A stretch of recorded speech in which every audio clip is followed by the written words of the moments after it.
Hey everyone, today I'm going to be talking about transitioning from an employment mentality to a self-employed mentality. And there's some subtle differences between the two. Both experiences as an employed person will help you as a self-employed person, but if you expect the results to be very similar, you're going to set yourself up for failure. So what I want you to do is I want you to wrap your head mentally around the difference between earning income as a self-employed and an employed person.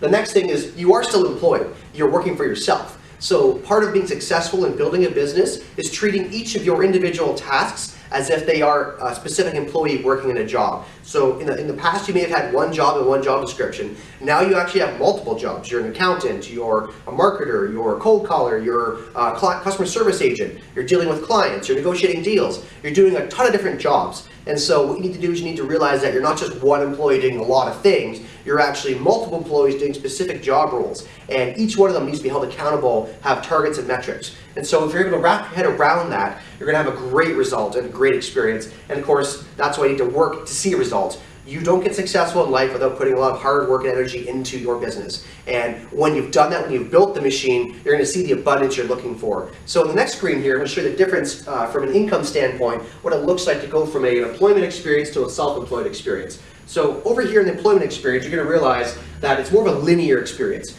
Let's assume you're making $10 an hour. If you work 10 hours, you make $100. You work 20 hours, you make $200, and so on and so on. This is a typical employment experience where you're getting paid at an hourly rate. And your general experience is, I work 2 weeks, I get paid for 2 weeks. Whereas a self-employed person, it's much different. It's more of an exponential curve, which means that a lot of energy up front doesn't make a lot of change in the reward status, but as it slowly builds, it sort of incrementally increases to the point where it's gushing results.